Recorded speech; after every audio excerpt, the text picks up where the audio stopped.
하나님, 나의 마음이 확정되고 확정되었사오니 내가 주님을 바라보기로 마음을 먹었습니다. 그러나 하나님, 이 마음조차도 언제나 갈대같이 흔들리는 것이 우리 믿음의 성도들의 상태입니다. 하나님, 우리에게 굳건한 믿음을 허락하시어 한결같이 주님을 바라보며 살아갈 수 있는 우리의 영혼 되게 하여 주시옵소서. 주님의 은혜에 감사를 드리며 예수님의 이름으로 기도드립니다. 아멘. 하나님 말씀은 출애굽기 27장 18절 말씀입니다. 출애굽기 27장 18절 말씀. 뜰의 길이는 100규빗이요 너비는 50규빗이요 테마포 휘장의 높이는 5규빗이요 그 받침은 노시며. 오늘 말씀의 제목은 뜰의 은혜입니다. 뜰의 은혜. 뜰은 택함을 받은 자가 누리는 것이에요. 누구나 이스라엘 백성이 될 수가 없고 누구나 그 광야 시대에 살 수 없으며 누구나 그 성막 시대에 살 수 없지 않겠어요?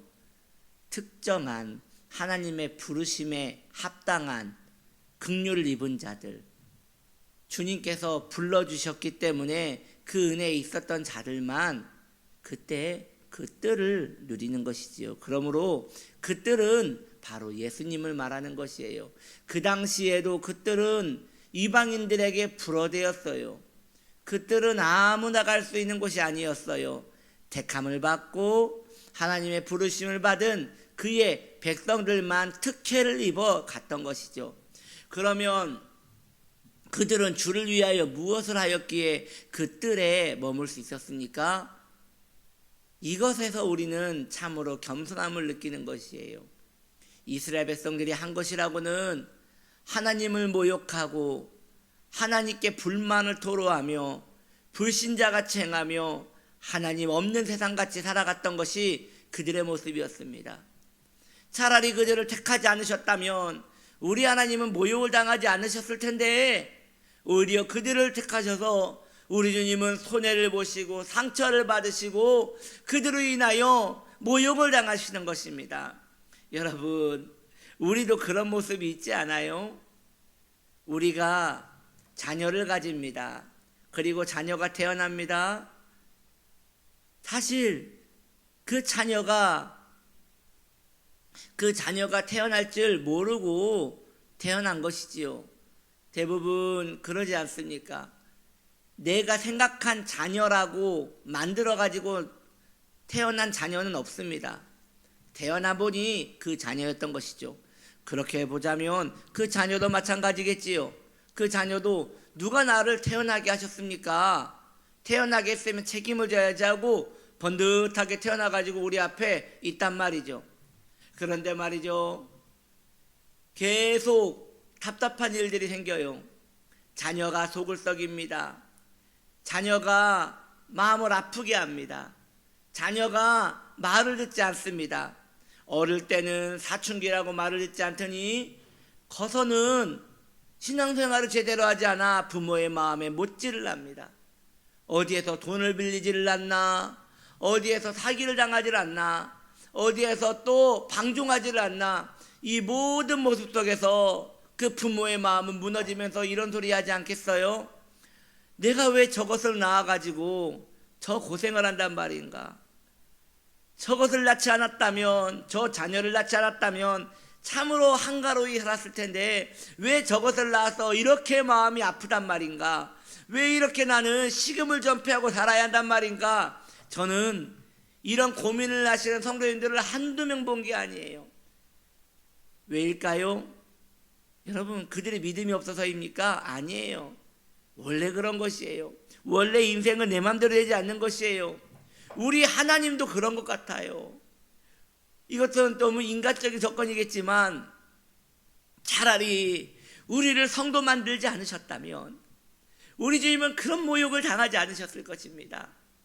저 위대하고 아름답고 고결한 천사들에게, 그 수천만의 천사들에게 영광과 영화를 받으시며 홀로 왕이신 하나님으로 영광을 받으셨을 것입니다. 왜 그런데 우리 하나님은 인간을 자기 형상대로 만드시고 인간에게 구원을 베풀어 주셔서 그의 백성을 만드셔서 그의 백성을 하나님의 자녀로 만들기 위하여, 천국 백성으로 만들기 위하여 무던한 노력을 하십니다. 성령을 보내주시지요. 늘 영혼을 체크하시지요. 하나님의 섭리를 일으키시지요. 정말 많은 일을, 성도 한 명 때문에 수많은 일들이 우리에게 일어나고 있는 것이에요.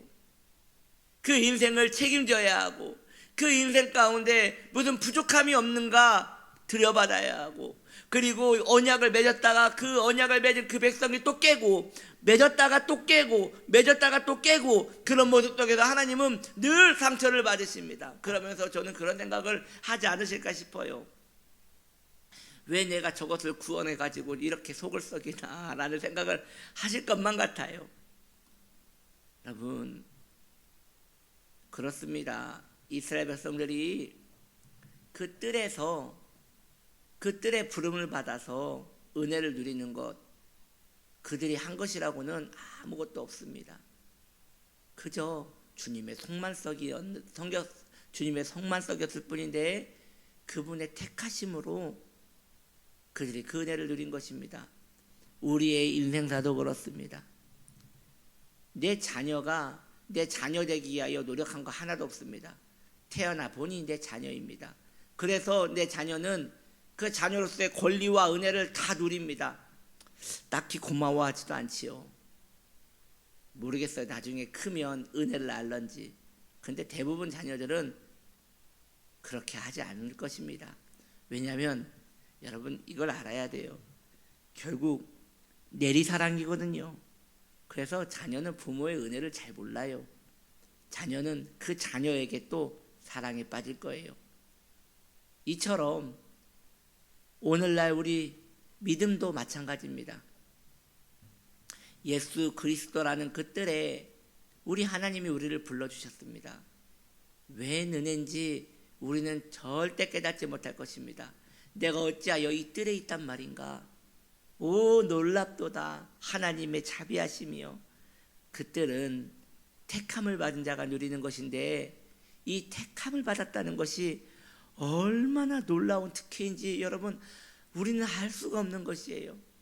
그저 택함을 받았다니까, 종교적으로 택함을 받았나 보다, 하나님이 나를 택하셨나 보다, 목사님이 이렇게 말하니까 택함을 받았나 보지 라고 말하지만, 여러분, 그것이 아닙니다. 하나님이 나를 택하셨다는 것은 정말 수천, 수만, 수억의 인구 중에 나를 택하셨다는 것이에요.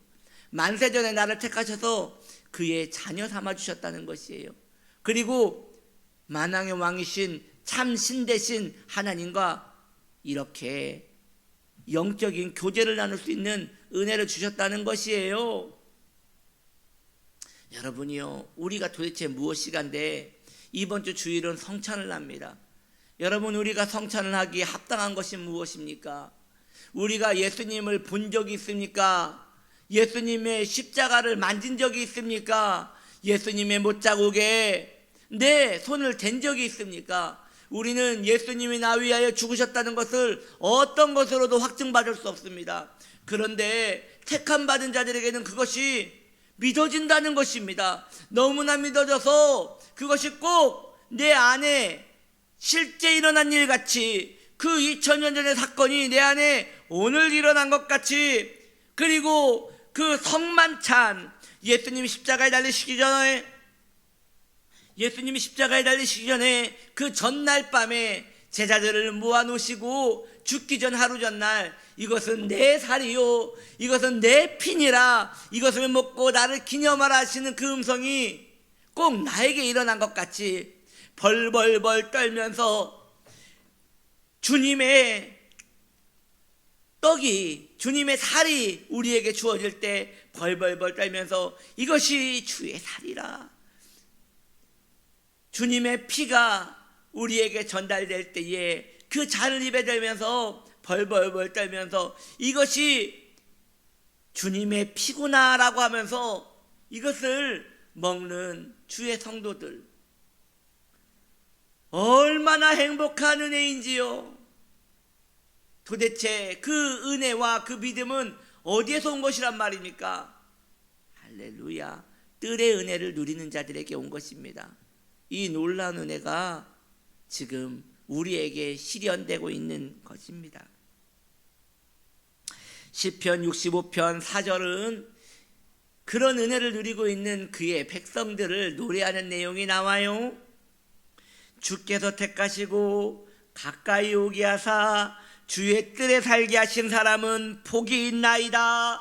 주께서 택하시고 가까이 오게 하사 주의 뜰에 살게 하신 사람은 복이 있나이다.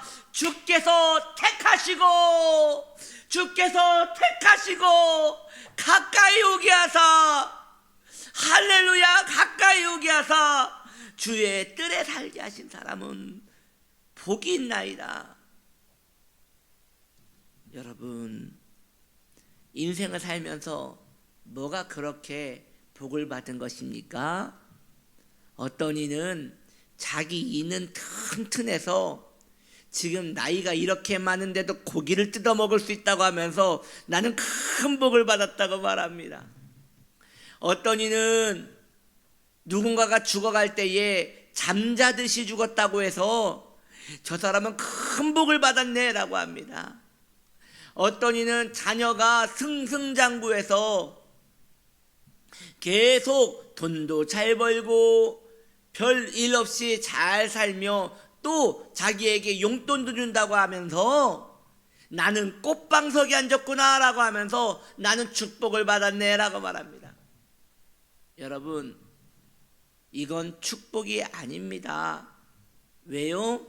시간이 지나면 다 없어질 것이기 때문에 축복이 아닙니다. 진정한 의미로 축복이 아닙니다. 그저 살아가는 데에 좀 도움이 됐을 뿐 그런 걸 가지고 축복이라고 말하면 안 됩니다.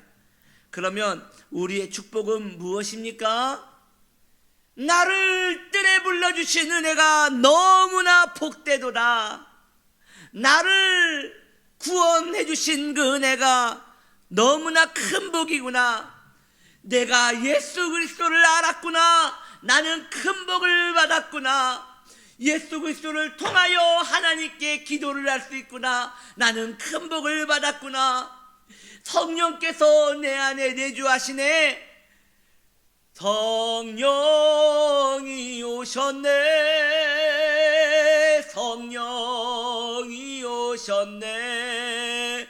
내 주에 보내신 성령이 오셨네. 세상에 나 같은 죄인에게 성령이 오셨구나 라고 하며 그 은택 안에 있는 자, 그러한 자가 복을 받은 것입니다. 시편 100편 4절에 감사함으로 그의 문에 들어가며, 여러분 무엇에 감사할 것입니까? 그 구원의 문에 들어간 것에 감사하는 것입니다. 찬송함으로 그의 궁정에 들어가서 무엇을 찬송할 것입니까? 이 죄인이 주님의 전에서 예배할 수 있는 그 은혜, 이 궁정 같은 주의 은혜, 그의 감사하며 그의 이름을 송축할지어다. 영원히 그의 이름을 송축한 그 자가 감사하고 복받은 자인 것입니다. 감사함으로 그의 문에 들어가며 찬송함으로 그의 궁정에 들어가서 그에게 감사하며 그의 이름을 송축할지어다. 송축할지어다. 내 영혼아 여호와를 송축하라. 내 영혼아 여호와를 송축하라. 내 영혼아 여호와를 송축하라. 이것이 뜰의 부름을 받은 자의 신앙생활이라는 것입니다. 여러분이요, 여기에서 그의 문에 들어가며, 이 문은요 구원의 문을 이야기하고요, 또 더 우리에게 와닿게 얘기하자면 여러분 다른 게 아니에요. 교회의 문을 이야기하는 것이에요. 그리고 그 교회의 문은 더 나아가 양의 문 대신 예수님을 이야기하는 것이에요. 이게 성도의 감사 제목입니다. 이것이 성도의 찬양의 제목입니다.